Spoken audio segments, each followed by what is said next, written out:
Wa rahmatullahi wa barakatuh. Alhamdulillah, kwanza tunamshukuru Mwenyezi Mungu. Tunamtakia rehma na amani zimwendee kiongozi wa umma huu ambaye sio mwingine ila ni bwana mtume Muhammad sallallahu alayhi wasallam, mtume ambaye Mwenyezi Mungu amempa utukufu na akamtuma kwa ajili ya walimwengu wote, tofauti sana na mitume waliotangulia kabla ya mtume Muhammad sallallahu alaihi wasallam. Kila mtume alitumwa kwa ajili ya watu wake na lugha yake. Mtume Muhammad sallallahu alaihi wasallam Mwenyezi Mungu akamtuma kwa ajili ya walimwengu wote, na lengo na maksudi kufika katika kiwanja hiki kila siku tunafika kwa ajili ya kufikisha kilima cha la ilaha illa Allah Muhammadur Rasulullah, kwamba hapana apasaye kuabudiwa kwa haki isipokuwa Mwenyezi Mungu mmoja peke yake ambaye ndiye anajulikana kama Allah, na Muhammad ni mtume wa Mwenyezi Mungu na mtume kwa ajili ya walimwengu wote. Mimi wananijua kama Salim, sijui wewe wanakujua kama nani? Naitwa Saul. Naitwa Saul. Saul? Yeah. Asante sana Saul. Saul Muislamu, Mkristo? Mkristo Saul. Ongeza sauti kidogo ndio tukupate kabisa. Swali yako Saul kwa leo ni gani?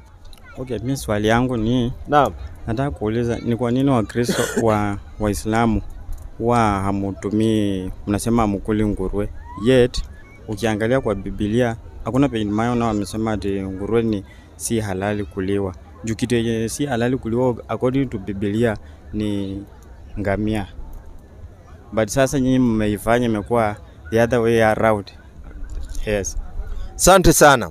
Anauliza mbona Waislamu hamkuli nguruwe lakini mnakula ngamia, na yeye akiangalia kwa Biblia anaona nguruwe sio haramu lakini anaona ngamia ndio haramu.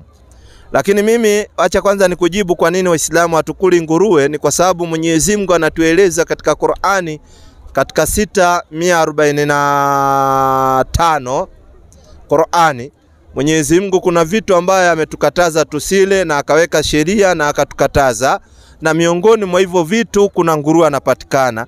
Qur'ani 6:145. Alafu nikupeleke kwa Biblia, ni wewe haukusoma sehemu ambayo nguruwe inakatazwa au mchungaji hakukusomea. Sikiza Qur'ani inasemaje kwanza.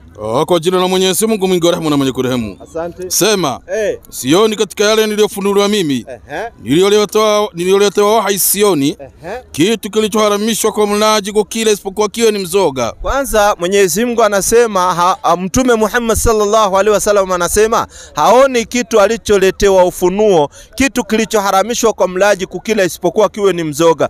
Mzoga ni mnyama aliyekufa bila kujua nini kilichosababisha yule mnyama afe, hakuliwi. Sikiza habari. Na damu inamwagika. Na damu pia tumeharamishwa kula damu. Watu wanatengeneza small intestine wanaweka damu wanaita motura. Ni haramu kula hiyo kitu. Au nyama ya nguruwe. Au nyama ya nguruwe tumekatazwa kula katika Qur'ani. Mungu amekataza tusile nyama ya nguruwe. Kwa nini? Kwani hivyo ni uchafu. Tena Mungu anasema nyama ya nguruwe hivyo ni uchafu, msije mkala. Sasa funga Qur'ani tuingie kwa Biblia ambayo amesema wamekatazwa kula ngamia lakini nguruwe hawajakatazwa. Walawi 11:7, kitabu cha Walawi 11:7, muonyeshe na aone na macho yake Biblia imekataza nguruwe lakini yeye anaendelea kula nguruwe. Sikiza habari. Anaendelea kula kitimoto. Kitimoto inasemaje? Na nguruwe kwa sababu yeye anazo kwato. Kwanza Biblia inasema na nguruwe kwa sababu nguruwe anazo kwato, ana zile hooves. Ni mwenye miguu iliyopasuka kati. Ni mwenye miguu iliyopasuka kati huyu nguruwe. Lakini hacheui. Lakini nguruwe hana kitu inaitwa chewing card. Nguruwe hacheui. Yeye ni najisi kwenu. Yani nguruwe unaambiwa ni najisi kwenu. Musile nyama yao wala msiguse mizoga yao. Hao ni najisi kwenu. Biblia ndio inaambia watu wasile nguruwe wala wasiguze mizoga ya nguruwe. 11:7 kitabu cha Walawi. Sasa wewe haukusomewa pale na mchungaji.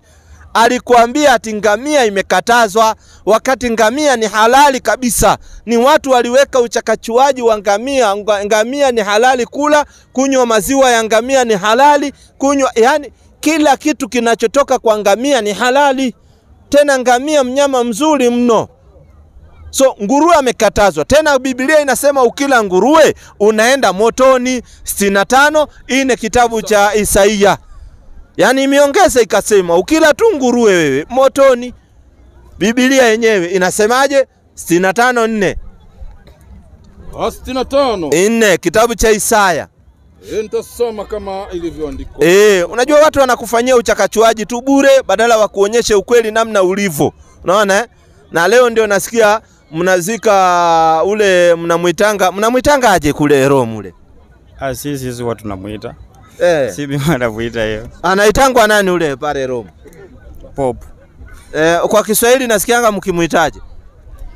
Mimi namjua kama Pope Francis. Pope Francis wewe si Mkatoliki? Yeah. Asante, acha tusiende huko. Haya 65:4 Isaya. Inasema waketio katika makaburi. Waketio kati ya makaburi na kulala katika mahali pao pasiri. Tena wanalala katika sehemu za siri. Hao ni wachawi wanaozungumziwa. Walao nyama ya nguruwe. Yani mtu anayekula nyama ya nguruwe Biblia inamfananisha na mchawi, na ni kweli. Kwa sababu nyama ya nguruwe watu wengi wanafanya uchawi na nyama ya nguruwe. Wanachukua mafuta ya nyama ya nguruwe, wanapaka mtoto, wanasema ni kinga. Wakati kinga yako ni Mungu, sio nyama ya nguruwe. Ni sawasawa na huyo mchungaji yako Mombasa, amepata miti imemea, anasema ati ile ni miti ya uzima. Anaambia wafuasi wake wapande ile miti, na wasipopanda anawachapa viboko. Yani wapande juu, sio kuchukua miti waenda wakapande kama mmea, hapana.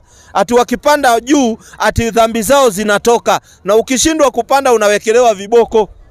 Juzi naona polisi wamemshughulikia. Manake huo ni ujinga. Wengine hapa Migori wanadanganya, na Wakristo inafaa muondoke katika utumwa wa kiakili. Wewe utadanganywa na mtu namna gani usiende hospitali? Wakati wewe ni mgonjwa wa malaria, inafaa uende kwa daktari upewe dawa alafu uombe Mungu akuponye. Anayeponya ni Mungu, lakini huyu ni tabibu anakutibu. Lazima upate zile dawa umeze. Dawa za malaria unameza tu vizuri. Hivyo ukipata rimunia, ili hiyo baridi itoke kwa mwili, unapigwa shindano 5. Weenda pigwa shindano 5, muombe Mwenyezi Mungu akupe uponyaji, unapona. Lakini usikatae kwenda hospitali baba. Wakristo nanyi mmezidi. Malizia baba. Walao nyama ya nguruwe wakatio katika makaburi. Wanakulala katika mahali pao pasiri. Walao nyama ya nguruwe. Walao nyama ya nguruwe. Yani wachawi na watu wanaokula nyama ya nguruwe kitu yao moja. Unaona mtu anachukua mfupa ya nyama ya nguruwe, anaweka kwa nyumba yake, anasema ni kinga ya majini na wachawi. Maanake anataka kuambia watu anayemkinga ni nguruwe, sio Mungu. Huyo ni mchawi tu. Malizia. Inaendelea kusema na mchuzi wa vitu vinichukizavyo katika vyombo vyao. Asante. Watu wasemao simama peke yako usinikaribie mimi, kwa maana mimi ni mtakatifu kuliko wewe.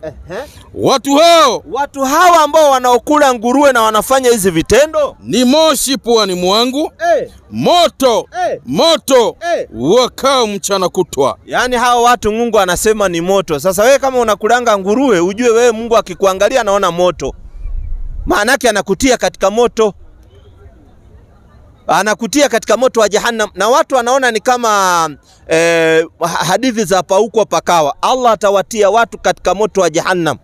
Tena ule moto Allah anapouzungumzia, anazungumzia kuhusiana na wanadamu. Kwa sababu leo ukichomwa na tairi, utachomwa na tairi alafu ukufe. Alafu ukikufa usikii uchungu. Lakini watu wa kuingia moto wa Jahannam, Allah anawabadilishia ngozi zao ili wapate uchungu. Ikiungua anatia nyingine. Yani sijui utaipata namna gani. Yani wewe Qur'an 4:55 kwanza. Yani Allah anakuchoma kisha anabadilisha ile ngozi. Qur'an 4:56. Kwa jina la Mwenyezi Mungu mwingi wa rehema na mwenye kurehemu. Hakika wale waliozikataa zetu. Hakika wale waliozikataa aya zetu. Kwa mfano Mungu amekataza usile nguruwe na ukala. tutawaingiza katika moto. Mungu anasema atawaingiza katika moto wa jehanamu. Sikiza huo moto wa jehanamu uko namna gani? Kila ngozi zao zinapoiva. Yani ngozi ndio huwa inasikia uchungu. Yani ndio iko na zile sensa. Ngozi inapoiva, yani maanake inabambuka ile ngozi kwa moto ulivomkali. Mungu anafanyaje? Tutawabadilisha ngozi nyingine badala ya zile. Nila ili wale wanaonja uchungu wa adhabu za maisha. Yani Mungu anakubadilishia ngozi nyingine. Maisha unaishi namna hivyo. Yani Mungu, wewe ukiungua, Mungu anaweka ngozi nyingine. Na sio ati anakuja anatengeneza anaweka, hapana. Ni kun fayakun. Yani ikiisha inakuja automatic ngozi nyingine. Tena unaungua tena inaisha inakuja ngozi nyingine. Paka maisha tena, hakuna kutoka pale. Adhabu ambayo yumizayo, na hakuna mbora wa kuadhibu kama Mwenyezi Mungu. Mungu anakuadhibu adhabu kwa sababu yeye ndiye aliyekuumba na anakujua zaidi. Unapata adhabu kubwa sana. Na ile kitu unaambiwa ili uepukane na hii yote ni kuamini aya za Mwenyezi Mungu. Mungu anakataza hili, wewe wachana na hiyo, fanya ile Mwenyezi Mungu anakubali. Mambo mepesi Mungu amekueleza. Hebu nisome Matendo ya Mitume 10:10. Matendo ya Mitume 10:10. Alafu kwa ngamia ningekuguzia lakini itakuja tu.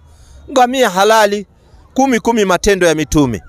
Paulo tumsikie naye anasemaje katika Matendo ya Mitume 10:10.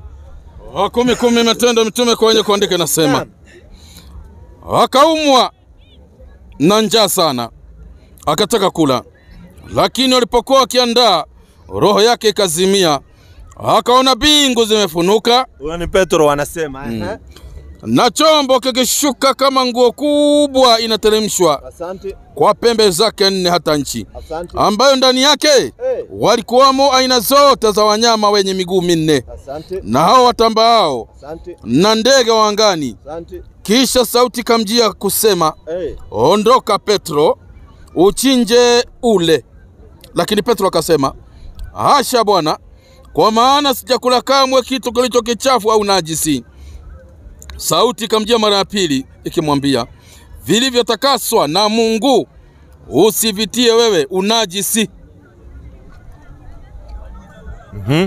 Wala sina wasiwasi. Biblia huku kwa Paulo amekubali kila mtu akule chochote. Hata binadamu ukipata anauzwa sokoni, Biblia inasema ukule. Waacha ati nguruwe. Biblia inasema chochote kinazouzwa sokoni we kula. Ukipata chura we kula. 10:25. 10:25. Hiyo. Matendo ya Mitume. Kila kitu kiuzwacho sokoni. Inasema 10:25. Anataka uende hadi 16. Anataka uende mpaka 16. 16 usikonde. Ondoka Petro, uchinje ule. Lakini Petro akasema, hasha Bwana, kwa maana sijakula kamwe kitu kilicho kichafu au najisi. Asante. Sauti kamjia mara ya pili ikimwambia, vilivyotakaswa na Mungu usivitie wewe unajisi. Asante. Jambo hili likatendeka mara 3. Kisha kile chombo kikapokewa tena mbinguni. Nimemaliza 16. Haya. Unasikia venye nasema? Nasikia vizuri. Kuna pale penye wametaja wamesema nguruwe iko na itilafu kula. Sasa ndio nikakwambia ukisoma Biblia hata ulevi nakubali. Kitabu gani hicho kinakubali ulevi? 5:23 kwa Matendo wa Timotheo wa kwanza. Yani Biblia inakubali kila kitu. Ndio Biblia inaambiwa keep away from children.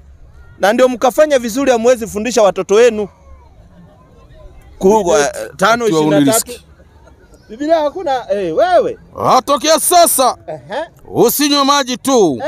Lakini tumia mvinyo kidogo kwa ajili ya tumbo lako. Malizia. Na magonjwa ya kupatayo mara kwa mara. So Biblia inasema usitumie maji peke yake. Maji peke yake. Utumie na nini? Ndaenda baa. Rudia ndio asikie vizuri. Ndio unaona Wakristo wamejaa na kwa baa. Na ndio unaona nchi ambao Wakristo ni wengi lazima brewery zinawekwa, lazima kuna si pombe. Mvinyo? Si pombe. Ati huyu anasema mvinyo sio pombe. Mvinyo ni juice. Hapa si juice. Hai, huyu kaka mimi amenishangaza. Yaani leo Kiswahili, yaani mvinyo si pombe. Mvinyo ni nini?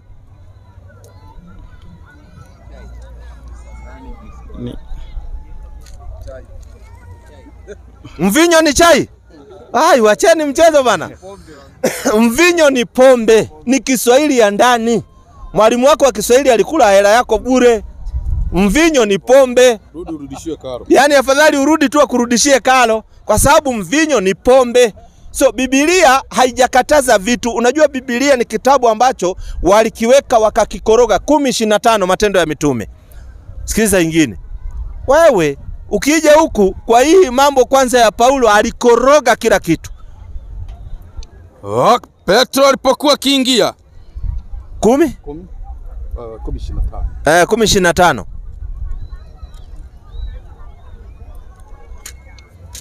Petro Wakorinto wa kwanza 10:25 niangalilie. Kuleni kila kitu kiuzwacho sokoni bila kuuliza uliza. Angalia Wakorinto wa kwanza anasemaje? Inasema kwenye kuandika.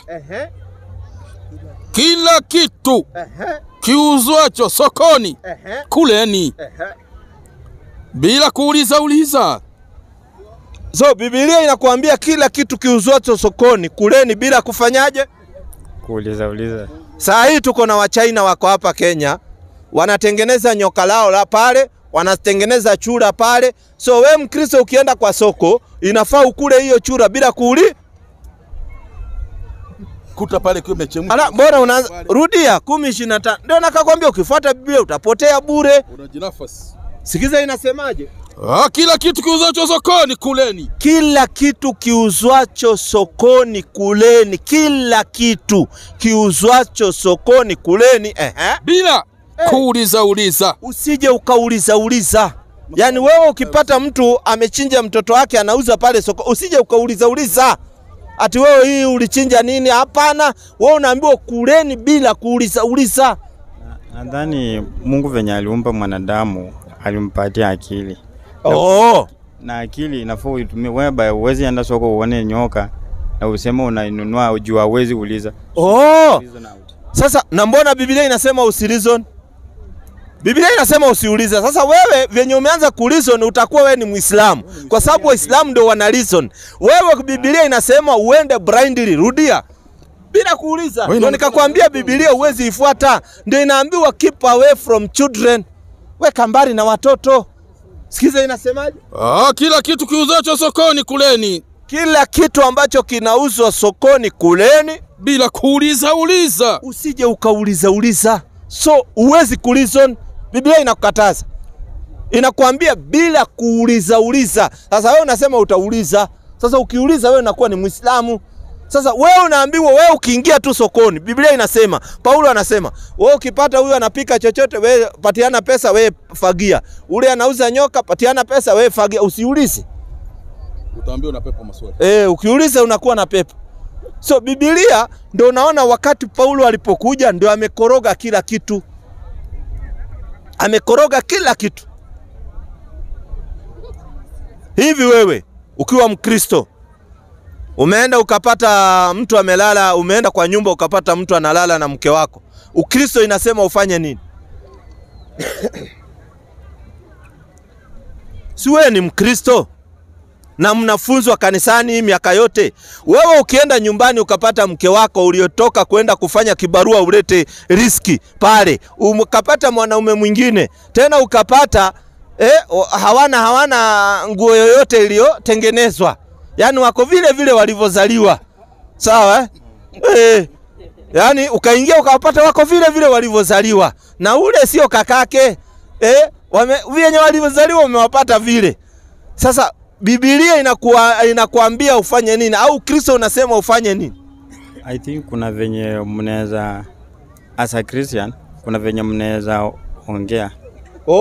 So utafuta suluhisho.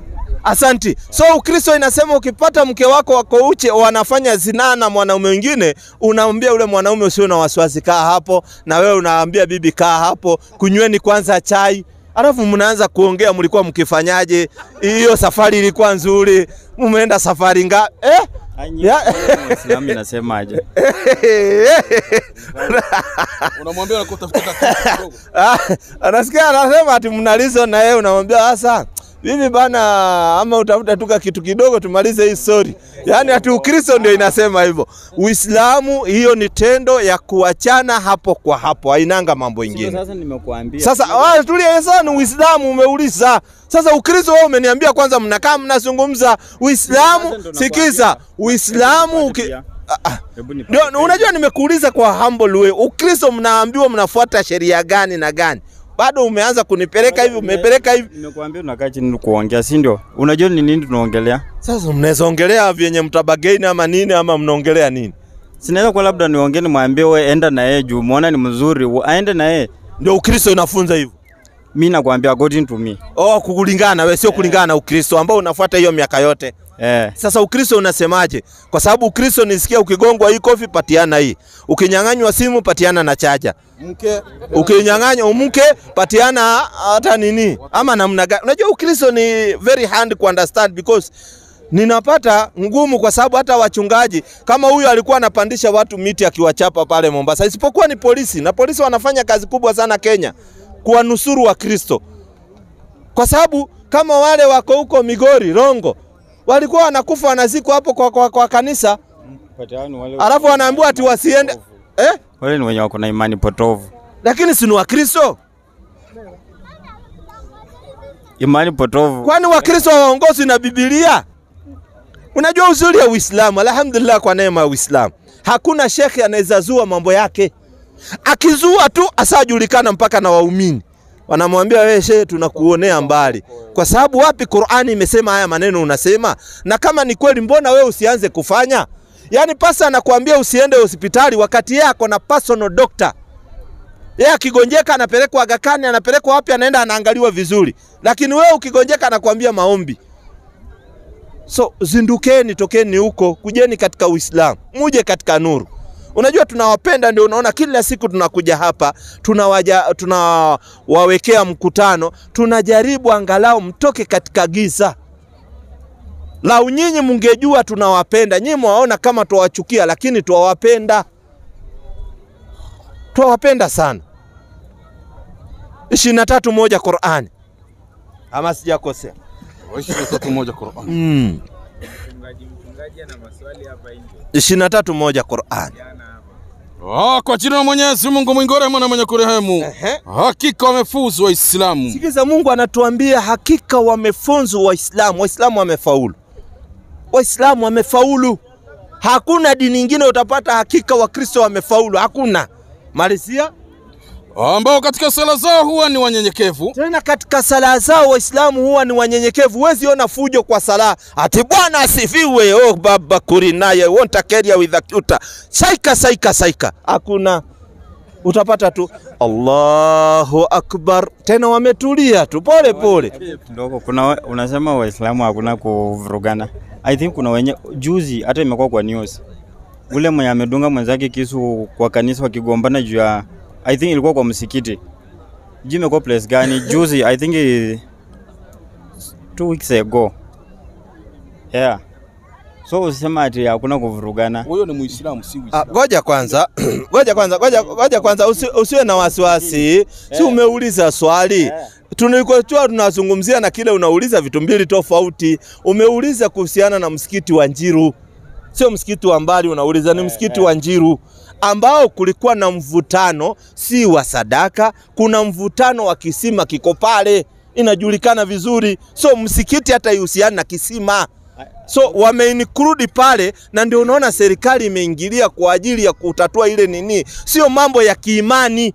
Kuna tofauti ya mambo ya kiimani, si mambo ya kiimani ile. Ule alidunga mwenzake kisu alikuwa ni Muislamu. Kabisa ni Muislamu, lakini hawadungani kwa ajili ya imani. Wala hakuna mtu tulia, nataka nikuweke sawa vizuri sana uelewe. Hawa ngoja hii ipite. Nikuweke vizuri usije ukaenda mbali. Ninachokuzungumzia hiyo sio imani, kwa sababu nimekueleza Uislamu hakuna ujinga, kwa sababu kila Muislamu kama ni shekhe atakosolewa kiimani. Wale ni watu ambao wanazozania mambo mengine apart from imani. Imani tofauti, hawakuji kwa imani. Na ndio ukasikia wamepelekwa na kotini kwa sababu wanachogombania ni mambo mengine. Na Muislamu ni kama binadamu mwingine, vyenye wewe mnaweza gombania na mtu proti, mnagombania proti, hiyo sio imani. Na wala hatuwezi kuleta mambo ya proti ya watu kugombania hapa. Si tunaleta imani kama hiyo ya watu wanaambiwa wapande miti ati wasamehewe. Hiyo ndio ujinga. Watu wanaambiwa wasiende hospitali ati wataponywa na Yesu, wanakufa. Hiyo ndio ujinga. Kwa sababu ile ni kitu umelishwa imani, usifanye hivi. Watu wamekufa pale Rongo ambao ni Migori County. Askari wa Kenya wanafanya kazi, badala ya kulinda usalama wa raia inabidi waingie kushika wale watu kupeleka hospitali. Na wakienda pale wanakataa kutibiwa na daktari, wanasema ati wanasubiri Yesu akuje awatibu. Hiyo ni ujinga. Ndio wanatolewa katika hiyo ujinga. Hivi wewe unaambiwa upande miti, yani upande miti juu, ati ukishuka chini dhambi zako zimeenda. Ati hiyo miti inaitwa miti ya uzima. Wewe ni hiyo ingi. Si atuongei watu wanapigania proti, hapana. Watu wa kupigania proti inapatikana, wanaenda kotini, wanasuluhisha yuko. Hiyo sio imani. Hiyo ni mambo ya kupigania proti. Property. Kupigania property kawaida. Hiyo inapatikana kwa Wakristo wanapigania property. Hatuongei kuhusiana na property, tunaongea kuhusiana na faith, imani. So ukiwa na imani ufanye hata kupigana na mwenzako? Ukiwa na imani utapigana. Mbona usipigane? 24:36 Qur'ani. Wewe imani unapigana vizuri. Ala. Yaani kwa sababu niko na imani ukuja hapa unichokoze. Tena Muislamu anaambiwa train vizuri bana. Si unakaa goigoi bana. Sio mnyonge. Hai, mtu anakuja kukuweka kabari hapa na ukigusa hiyo mkono unasikia hii mkono inaweza pita nayo, alafu ukae mnyonge. Unashika unamrusha hapa mbele, unakanyaga shingo vizuri sana. Wewe hakuna ati imani ati ndio uwe goigoi, hapana. Sikiza, unakubaliwa 24:36 Qur'ani ama 22:36 Qur'ani. 22:36, hebu niangalilie. 22:36 Qur'ani. 38. 39. Sikiza. Kwa jina la Mwenyezi Mungu mwingi wa rehema na mwenye kurehemu. Wameruhusiwa kupigana wale wanaopigwa. Wameruhusiwa kupigana wale wanaopigwa. Imani haikufanyi uwe mjinga. Yaani wewe ukae hapa alafu mtu akuja kuwekeka makonde, hapana. Unamuingia mbili za kaacho. Mheshimiane. Wewe mnaheshimiana. Tena ukienda kotini, wewe sikia. Mimi nakataa. Ndio nikakwambia wewe ni Mkristo, ukipigwa kofi geuza hii nyingine unyoroshwe. Sisi Waislamu si ati ukae. No way unaweza advise mtu useme mtu akupiga wewe pia pigana naye. Ala. That's not the right way. Kwani utafanya na wewe ukipigwa katika Ukristo unaambiwa ufanye nini ukipigwa? Ulie? Mimi nakwambia Abu tupatie. Unajua tunaongea na kuna watu wako hapa. Ukristo inafundisha Mkristo nikikupata hapa umekaa. Kwa mfano huyu kaka ako na kijana yake, nikuje nimweke kofi 3. Sasa yeye anafaa alie. Unatoa shauri gani? Ukristo inakuambiaje? Sasa nimepata huyu kaka. Unajua nataka ndio nikakwambia imani zingine zinakuwa nini? Na ndio unaona ukienda kotini kwa mfano, jaji kuna kitu inaitangwa self defense. Kama ulipatwa na watu waizi wakakuvamia, ukawaweza na ukawaua, uweze fungwa. Hiyo inaitwa self defense. Waliingia kwa nyumba yako, wewe ukawaangalia ukaona hawa mimi nitapita nao. Ukapita nao, bahati mbaya mmoja akafa, ukienda kotini jaji anakuachilia, anasema hiyo ni self defense kwa sababu ulivamiwa. Sasa hii imani yenu ya Kristo, unaamini namna gani? Ukiwekwa kofi unafanyaje? Unalia? Ama saa hii nikupate mko na mke wako hapo, kwanza niweke mke wako kofi 3, sawa? Sawa? Niweke mke wako kofi 3, alafu wewe nikuweke teke moja, alafu unafanyaje kama Mkristo? Mimi najaribu kusema there is a way of solving some disputes. Ndio nataka uniambie una solve namna gani? Kwa mbona unaficha? Waje nikwambie. Unajua kuna venye unasema mtu akisema kupiga then mwanze kupigana, hiyo si suluhisho. Kupigana si suluhu. Mimi sijasema kupigana. Wewe ndio nataka unipe suluhu. Nimesema hivi, kwa Uislamu tumekubaliwa. Hauwezi kuwa ati unakuja unaniweka tu mangumi mimi nalia nakimbia kwa chifu, hapana. Kama kuamka mwanze kupigana tuna react na kupigana, hiyo si suluhu. Sasa nyinyi wa Kristo mnaambiwaje? Nimekupata uko na bibi yako, nikachapa bibi yako makofi 3 na wewe nikakuweka teke moja. Utalia ukiomba Yesu akuja kupigania ama unafanyaje? Bila sababu. Hebu tueleze unafanyaje? Mimi nakwambia kuna venye unaweza suluhisha. Sasa si utupe hiyo suluhu. Wa Kristo wanataka kukusikia, wajue utaenda kwa chifu ama utafanyaje ama unafanyaje. Yaani nataka tujue. Tunamuuliza kwanza ni mbona anakupiga. Unaona? Si ndio? Ni sawa. Ni sawa, ni imani yake. Yaani yeye bibi yake akija awekwe kofi 3, alafu yeye pia awekwe kofi 2, anauliza kaka, mbona unanipiga? Akimwambia ni hasira tu nilikuwa nayo, anamwambia haya sawa, enda. Huyo mke. Wewe ni mzuri. Wewe na huyo bibi yako ni mzuri. Na unajua yeye tena amesema hata akipata mtu na mke wake, hana shida, wanakaa chini wanadiscuss, wanaulizana tufanyeje?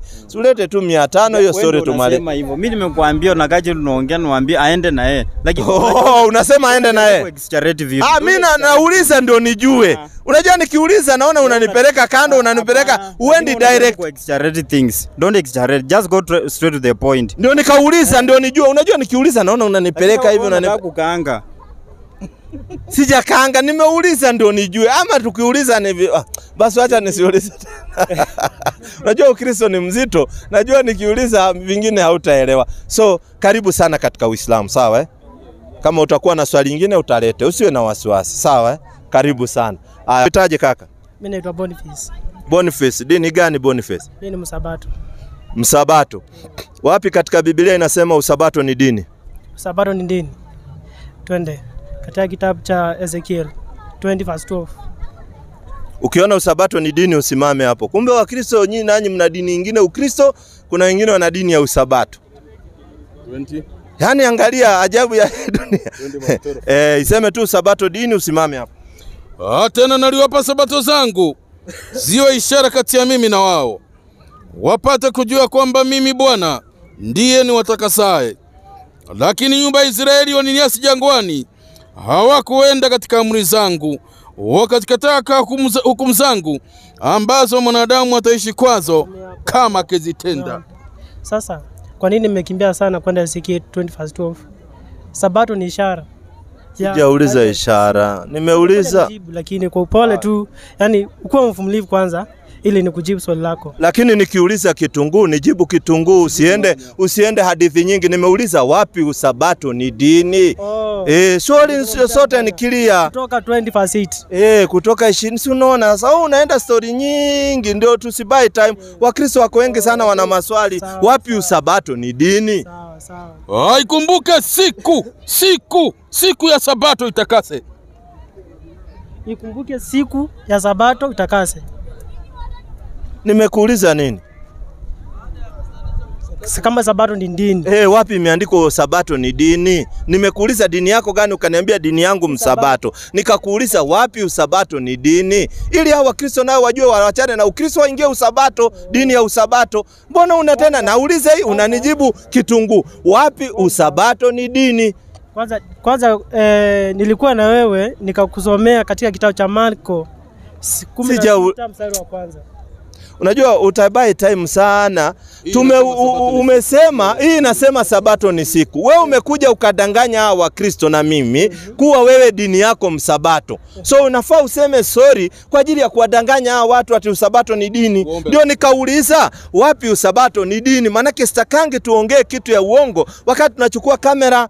Wewe umekuja ukasema dini yako msabato. Nikauliza wapi kumeandikwa sabato ni dini? Ili watu hapo wakitoka, mimi nikisema dini yangu Muislamu, uniulize wapi imeandikwa Uislamu dini. Nitakutolea Qur'ani 3:19 ili watu wakitoka wajue tunaongea jambo ambalo lina ushahidi. Sasa wewe umesema dini yako msabato. Wapi imeandikwa usabato ni dini? Nakupa nafasi. Kwanza nimekupata vizuri. Nikawa uelewi dini ndio nini. Sijauliza Sasa hapa kwa dini nakwambia siku na kwanza nakwambia ndio inaitwa sabato. Dini yako gani? Sabato sasa. Sasa dini yako gani? Dini yangu ni Mkristo. Mimi naitwa Mkristo. Sasa unaona ulikuwa umetuambia dini yako sabato. Sasa wewe sema pole. Manake sasa unaona sasa hii umebadilika sasa ni Mkristo. Si unaona sasa? Sio vizuri unakuja unaambia watu vitu ambao hamuna. Hata hiyo Ukristo sitaki niende manake nikienda huko tena itakuwa bala. Hebu lete swali. Sasa mimi nilikuwa na swali. Nilipokuwa katika pilika zao za kutembea, nimesikia mama amesema kwamba kuna mahali, yani hata kuna msemo anasema keep away the Bible from the children. Sasa hiyo sasa ndio nilikuwa nataka kukuuliza. Katika Quran inaweza sema tu keep away from the children, lakini katika Biblia sasa Biblia inasema kwamba tusome zaidi na tujifunze, hata watoto tuwafunze neno la uzima ambao ni Biblia. Sasa hiyo swali lako nataka kwanza unijibu na Quran, after umenijibu na Quran nami nitakujibu na Biblia. Sasa nataka hiyo yako. Sasa unauliza swali gani? Mimi ndio nimesema Biblia keep away from children, kwa sababu mimi sijaiona Wakristo wakipeleka watoto kusoma Biblia. Wewe ulipelekwa kusoma Biblia? Mimi sikupeleka kusoma Biblia. Alafu sasa si wewe Mkristo, si ndio nikakwambia ndio inaambiwa keep away from children. Watu hawakupeleka watoto kusoma Biblia. Watoto wanafundishwa kwa nyimbo. Wanafundishwa nyimbo, wafundishwe kwa Biblia. Ndio nikakwambia hiyo. Sasa sijui unauliza swali, ni swali hauna ama unajua wengi wanainua mikono, wana maswali mengi. Ndio nikakuuliza kama huna swali sema tuende kwa swali ya mtu mwingine, manake wewe hukufunzwa Biblia. Mimi nilipozaliwa ndani ya Ukristo sikufunzwa Biblia. Nilikuwa naambiwa tafurahia zote kuolewa naye, mbinguni tutapumzika. Hizo nyimbo tu. Sasa hata wewe kumbe hukufunzwa Biblia. Mimi according to me nilifunza Biblia na mtu anaitwa Yesu. So ulifunzwa na mtu anaitwa Yesu. Au kufunzwa na walimu ambao wako. Yesu alifunza Biblia. Si unaona sasa? Sasa wewe umeonana na Yesu na Wakristo wanamtafuta Yesu kila siku, hujai muonyeshana na Yesu. Unaona Sasa ili naye awafunze. Sijauliza, sasa utanionyesha kitu sijauliza. Uko na swali lingine? Uko na swali lingine? Na connection. Sasa si tumefurahi, tumejua huyu ana connection na Yesu, anafunzangwa na Yesu usiku. Sasa nyinyi Wakristo mwe mnatembea kwa huyu, anaonyesha Yesu, anawafunza. Pona kitu mwepesi hiyo. Hivi kwa topic moja nakwambia nikujibu, wewe unataka kukomea. Sasa utanijibu na sijauliza. Mimi nakushangaa utajibu kitu hujauliza. Sasa hiyo hivi utakuja goja. Unajua wewe ni kama sijuangi huwa uko nini kabisa ama nini shida. Sasa sijakuuliza kitu unaniambia unijibu. Ile niliyokuuliza unijibu. Sasa kwani ulikuwa umekuja na tumajibu umeweka ujiulize swali ukijijibu? Wewe uliza swali, kama unataka tukuulize swali sema Waislamu niulizeni swali ni wajibu. Basi tutakuuliza maswali yamo, lakini sio useme nataka ni wajibu. Utatujibu nini kabla hatujakuuliza kaka? Wewe wachochea hiyo topic unataka nimalize. Topic ya nini? Hiyo topic unasema watu wakuje niwaonyeshe Yesu ambaye anifunza Biblia. Si wewe umetuambia Yesu ndiye anakufunza Biblia? Unakaa hapo sana baada tumalize hiyo tuendelee nyingine. Sasa umesema hutaki kuonyesha. Hiyo ni kufunika kwa sababu una andiko kuwa Yesu alikufunza Biblia. Hebu nipe andiko Yesu alikufunza Biblia. Lete hiyo andiko sasa. Sasa wacha tuende katika moja katika kitabu kinaitwa Warumi 15 mstari wa 4. Haya, mahali inasema Yesu alimfunza Biblia. Ukipata hapo simama. 15:4. Warumi nasema kwa kuwa yote yaliyotangulia kuandikwa yaliandikwa ili kutufundisha sisi, ili kwa saburi na faraja ya maandiko tupate kuwa na tumaini. Na Mungu mwenye saburi na faraja awajalie kunia mamoja ninyi kwa ninyi, kwa mfano wa Kristo Yesu, ili kwa moyo mmoja na kwa kinywa kimoja mpate kumtukuza Mungu Baba wa Bwana wetu Yesu Kristo. 7, niendelee. Siakomea hapo. Yote aliyotangulia kuandikwa, aliandikwa ili itufunze sisi. Wapi inasema Yesu amekufunza? Sasa ndio shida. Biblia ilipoandikwa kuna mambo ambayo lazima utumie ile Proverbs. Biblia iliandikwa literally, kuna zingine ambazo zina happen literally unaona kwa macho, kuna zingine mimi nataka mahali Yesu anakufunza. Unajua hii urongo mingi ya kazi gani literally sijui nini. Wewe umesema unafunzwa na Yesu na ukasema hatukuulizi ndio utujibu. Tukakuuliza wapi andiko unafunzwa na Yesu? Rudia hiyo 15 aliyokuambia usome, yaseme Yesu anafunza watu Biblia. Yesu mwenyewe hajui Biblia, atakufunza namna gani? Kwa kweli Yesu hajui Biblia. Wakati Yesu yuko duniani hakuna kitabu kinachoitwa Biblia, wala hakuna nabii anayejua kitabu kinaitwa Biblia. Hayuko, haku exist wala hakuwako. Ngoja turudie hii, usijaribu kurukaruka. Kwa kweli yote yaliyotangulia kuandikwa yaliandikwa ili kutufundisha sisi, ili kwa saburi na faraja ya maandiko tupate kuwa na tumaini. Na Mungu mwenye saburi na faraja awajalie kunia mamoja. Wapi Yesu hapa anafundisha? Ndio nilikuwa nataka nijue wapi Yesu anafundisha Biblia. Unajua unatoa andiko tu alafu acha nikuonyeshe. So hii ulikuwa unatoa by the way. Sasa nilikuwa nataka kueleta katika ile lengo ufahamu Biblia ndio nini. Sijauliza Biblia ndio nini. Bwana, kuwa mvumilivu bwana. Siwezi kuwa mvumilivu unifunze kitu sielewi. Wewe umekuja hapa na porojo ukatuambia Yesu ndio amekufunza Biblia. Nikaambia Wakristo wakuje kwako usiku uwaonyeshe Yesu. Ukasema hapana, imeandikwa. Nikauliza wapi imeandikwa Yesu anakufunza Biblia? Sasa tena umeanza kusema sijui nini, sijui kama uko na swali ama hauna. Manake maswali mengi sana naona vijana wameingia. Kama una swali tuende kwa swali lingine. Kwanza unadanganya watu, Yesu afunzi watu Biblia. Kwa sababu wakati wa Yesu hakuna kitabu kinaitwa Biblia. Biblia maana yake mkusanyiko wa vitabu umefanywa na wazungu wakalete kukolonize Afrika. Na ndio unaona hakuna nabii aliyefundisha kitabu kinaitwa Biblia hajapatikana.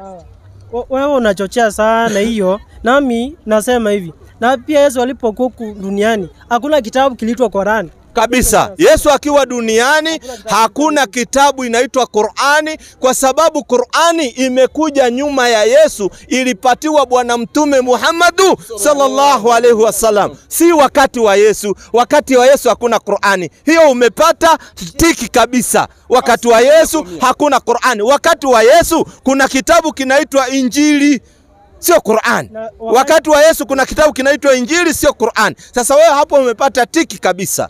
Na pia wakati wa Yesu kulikuwa na kitabu kinaitwa chuo, si Biblia. Si unaona sasa amerudi pale. So wakati wa Yesu hakuna Biblia. Asante sana, utakunywa chai. Ubarikiwe sana. Amerudi pale, amejibu tena. Ameniambia wakati wa Yesu hakuna Biblia. Wewe asante sana. Kuna kitabu kinaitwa chuo. Hakunanga kitabu kinaitwa chuo. Chuo inakuwa ni chapter. Kama hujajua Kiswahili. Siyasema kunanga. Nimesema wakati wa Yesu ilikuwa inaitwa chuo. Hakuna kitabu kinaitwa chuo. Chuo ni chapter kwa Kiswahili kizuri. Chapter inakuwa ndani ya kitabu. Hakuna kitabu kinaitwa chuo, kinaitwa chapter, inakuwa ni chapter iko ndani ya kitabu. Hakunanga kitabu duniani uliambiwa kuna kitabu kinaitwa chuo. 4:16 Luke. Sasa wewe unadanganya.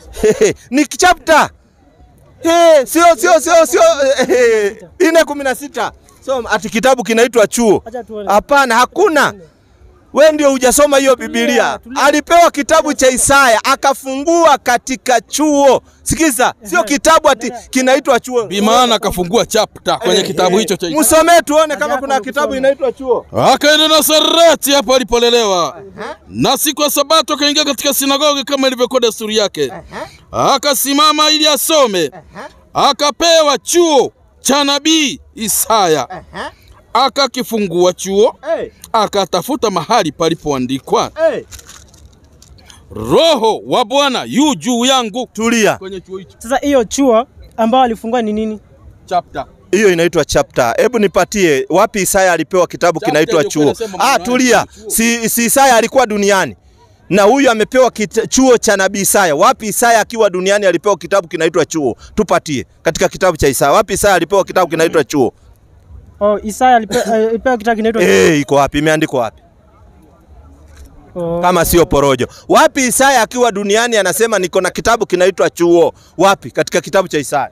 Sasa saa hii ni saa 12. Sasa sikiza nikwambie. Unajua kuelewa Biblia pia ni ngumu. Sijauliza kuelewa Biblia, you are buying time. Nimekuuliza wapi Isaya akiwa duniani alipewa kitabu kinaitwa chuo? Wapi ushahidi? Sasa Yesu hapo sijui. Hujui. Unaona asante. Kama hujui achana nayo. Kama ni mambo hujui achana. Asina tatizo. Sijauliza kama alikuwa nabii ama alikuwa prophet ama alikuwa nani. Nimeuliza wapi akiwa duniani alikuwa na kitabu kinaitwa chuo. Ungenitolea, kama hakuna ndio hivyo. Haya, naona maswali yako yanaenda yakiisha, ndio hivyo. Huyu naye sijui kama nini alimalizanga. Karibu. Biblia huwezi elewa mpaka kiama kisimame. Mimi wananiita Salim. Naitwa Lawrence. Leo naona uko smart kidogo. Manake saa zingine unachemsha, mimi nasikia kutoroka. Mkristo Muislamu? Mkristo. Dhehebu gani? Dhehebu ya sema tu sione haya. Mbona unafikiria? Ama hata mahali unaendanga ujui? Ni Mkristo. Wakristo tunajua kama wa Roma Catholic wako leo wanasema wanazika Pope. Naona ni matanga kwao. na kuna SDA nao matanga yao ilitoka, manake nini? Sasa wewe ni uko gani? FPFK. PFK. FPFK. Nasikia kanisa yake ya France hiyo, nadhani ni ya France ama ni ya Italy? Niulize swali litoke. Uliza swali. Mimi nauliza hivi, hiyo kitu huyu kijana alikuwa anaongelea hapa, wakati Yesu aliingia hekaluni akapewa kitabu hiyo mnaita chuo. Mbona akaingia hekaluni akapewa kitabu asome? Mbona mwingine hakuwa anafaa asome, yeye akaambiwa asome? Kwa nini akasoma hiyo kitabu? Swali la pili. Sasa si ungeenda pole pole. Yes. Mbona sasa amesoma kitabu, amepewa kitabu asome? Yes, 13 Yohana baba anapewa kwa sababu yeye alikuwa ndi huyu. 13 Yohana. Taratibu tu. 13 kitabu cha Yohana mtakatifu kwenye kuandika. Inasema ninyi mwaniita mwalimu na Bwana, nanyi muonena vyema, maana ndivyo nilivyo. Ala, kumbe Yesu alikuwa ni mwalimu? Yesu alikuwa mwalimu, lakini tulia sasa kwa wachana kijana. Wewe si umekuja ukauliza swali yako nzuri. Ameniuliza mbona Yesu alipoingia alipewa kitabu? Alipewa kwa sababu yeye ni mwalimu. Mwalimu akiingia hata kwa msikiti tunampa mwalimu ndiye anasoma, kwa sababu yeye ndio kasoma kutuliko. Sasa Yesu alikuwa ni mwalimu ndio kapewa kitabu asome. Ala, ndio akasoma. Alikuwa ni mwalimu Muislamu. Sasa nimekupata. Amesema alikuwa mwalimu, hiyo ndio sababu alipewa kitabu. Sasa ikurudia hapo. Alikuwa ni mwalimu, kwani alikuwa mwalimu. Hiyo ndio jibu, ni sawa. Swali la pili.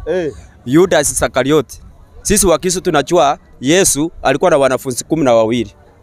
Na wengi wao waliandika vitabu. Mimi naomba kujua huyu Judas ambaye alimsaliti Yesu alikuwa ameandika kitabu yeye? Sina habari. Kitu ambao sina habari sijui. Ndafanya utafiti. Pili, hakuna mwanafunzi wa Yesu nayemuona aliandika kitabu. Kwa mfano Mathayo, sio Mathayo ambaye alikuwa mwanafunzi wa Yesu. 9 Mathayo. Hawa ni watu wengine, waandishi wengine. Inasemaje? Inasema na Yesu alipokwisha kupita kutoka huko. Yesu alipokuwa anapita kutoka huko, Mathayo ndiye anaandika. Aliona mtu ameketi forodhani. Aliona mtu ameketi forodhani aitwaye Mathayo. Sasa wewe ndio unaandika kitabu. Utaandika Yesu alipokuwa akipita kule aliniona nimeketi forodhani, ama alimuona mtu ameketi forodhani? Anaitwa, si ninaitwa, anaitwa. Na wakati Mathayo ndio mwandishi, si unaona hii ni mtu mwingine anabashiria, kwa sababu anasema na Yesu alipokuwa akipita alimuona mtu, wakati mwenye kuandika ndio huyo Mathayo. Alimuona mtu ameketi forodhani aitwaye, sio niitwaye. Mimi nauliza Judas Iskariote ile alimsaliti Yesu aliandika kitabu Yesu? Nimekuambia sijui. Sina habari. Sasa hapo. Ndio nikakwambia hata wengine hiyo jui. Ngoja niulize swali, hiyo jui. Si ndio nimekosema sijui. Nimesema yes or no. Nimesema yes sijui. I do not need explanation. Utake explanation na usipandishe kama wakati mwingine. Swali la 3. Lete ya 3. Sisi kama Wakristo tunajua Yesu alifufuka. Wakristo, Yesu alifufuka. Wakati Yesu alikufa, Biblia yetu inasema aliwekwa kwa kaburi, wakaweka jiwe kubwa na wakaweka walinzi. Sasa swali langu nataka kuuliza, wakati Yesu alifufuka, hao walinzi walikuwa wapi? Kwa sababu Biblia zingine zinasema hawakuwa. Yesu alipitia wapi na hawakumuona? Walikuwa wapi Yesu akifufuka? Hao walinzi walikuwa wapi? Nani alitoa jiwe? Nani alitoa jiwe ndio Yesu akafufuka? Na akifufuka sasa walinzi walikuwa pale, walikuwa wapi? Asante, anauliza swali nzuri sana. Anauliza wale walinzi walikuwa wapi ndio Yesu afufuke na hawajaona wale walinzi. Hii ni uchakachuaji. 27 Mathayo 62. Hata yeye ameanza kuwa na mashaka. Na uongo wa kwanza utapita ule wa mwisho. 27:62. Kama sijakosea. 27:62 uongo wa mwanzo. 67 ndio hiyo. Inasema kisha kuhani mkuu akasimama akamwambia 27 samani 27:62. 62, hebu niangalilie.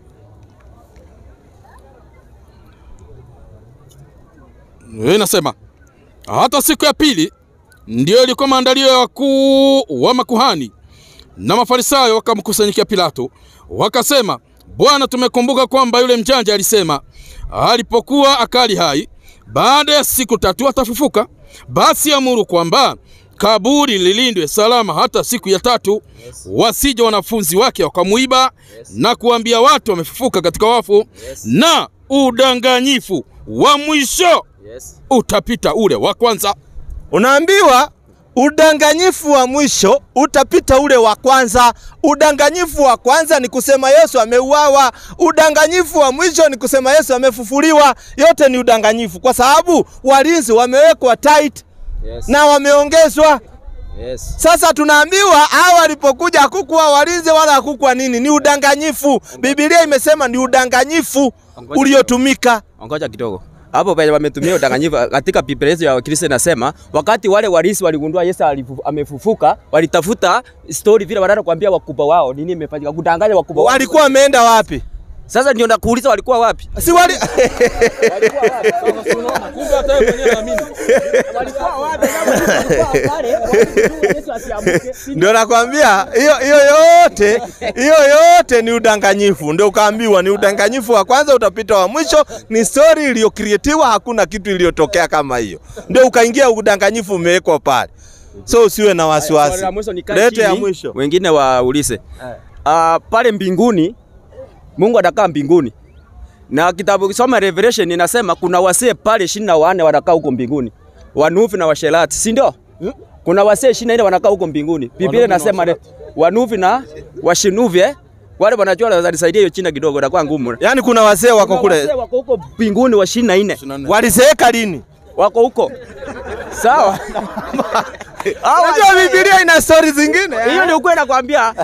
Nitakuwa nakuja kitabu changu na kusomea vile unasoma huyu, unasomea huyu. Hakuna shida na yangu. Ndio nikunyoroshe vizuri. Hakuna shida. So kama mbinguni kuna wazee, hao wazee walikuwa vijana lini na walizeeka lini? Hata saizi wako pale. Ni wazee tayari. Ni wazee wako na ndevu nyeupe kama wewe mzee mwenzangu pale. Wako na ndevu nyeupe inasemekana. Sasa nataka kujua kazi hao wazee wanafanya nini huko. Ni mapodi kama ni nini? Anauliza kama amuelewi kesho nitakuja na nafasi niwasomee. Asante. Hakuna shida. Hakuna shida. Kaka ako na maswali sensitive sana. Anasema Biblia inasema kuna wazee 24 wako kule. Kwanza hao wazee walikuwa vijana lini na walizeeka lini? Alafu ati wako na ndevu nyeupe. Tena hao wazee ni mabodyguard au ni nini na wanafanyanga kazi gani huko? Ni kama ukienda kwa chifu unapata wazee ambao wanasaidia kwa kesi. Sasa hao wazee wanafanya nini? Njoo na hiyo kitabu kesho tumalize hiyo mambo ya hao wazee. Manake Wakristo kama wanaamini kuna wazee, ni vizuri tuwajue hao wazee walitoka wapi na walizeeka lini. Kuja kesho mapema na uje na hao wazee. Haya. Mimi wananiita Salim. Mimi naitwa Fred. Fred, weka ka sauti kidogo ndo tusikie. Ama umestuka kusikia kuna wazee 24 kule kwenu? Sisi hatuna wazee 24 wala nyanyake wazee, hakuna. Mwenyezi Mungu yuko peke yake. Mkristo Muislamu? Mkristo. Mkristo. Mkatoliki ama MSDA? MSDA. MSDA. Seventh Day Adventist Church. Wekelea swali tulisikie. Mimi swali yangu ningeuliza siku ya leo hivi. Na uweke sauti ndio tukusikie. Manake sauti ama umefunga leo? Leo Jumamosi. Hapana. Hujafunga? Sauti yako gani? Mimi nauliza siku yangu ya leo hivi. Tukiangalia kuna watu wengine hawataki kuoa na wengine pia wanaoa.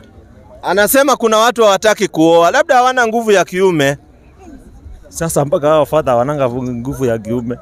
Wanauliza father kukataa kuoa ni mchezo wanaingiza. Biblia bado haijasema mtu asioe ama imesema waoe. Tena inasema watu ambao wanazuia watu kuoa, hizo ni roho za kishetani na mafundisho ya kishetani. Watu wanafaa kuoa. Ine moja Timotheo baba. Ine moja Timotheo wa kwanza. Kwanza tuanze na hiyo roho. Inasema basi roho nena wazi wazi ya kwamba nyakati za mwisho wengine watajitenga na imani, wakizisikiliza roho zindanganyazo. Wanasikiza roho ambazo zinadanganya na mafundisho ya mashetani na unafiki wa watu wasema uongo, wakichoma mioyo dhamiri zao wenyewe,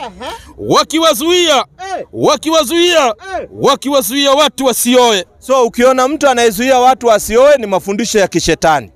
Biblia imesema. So ukisikia father amekatazwa kuoa ni mafundisho ya kishetani. Manake wewe unakula chakula.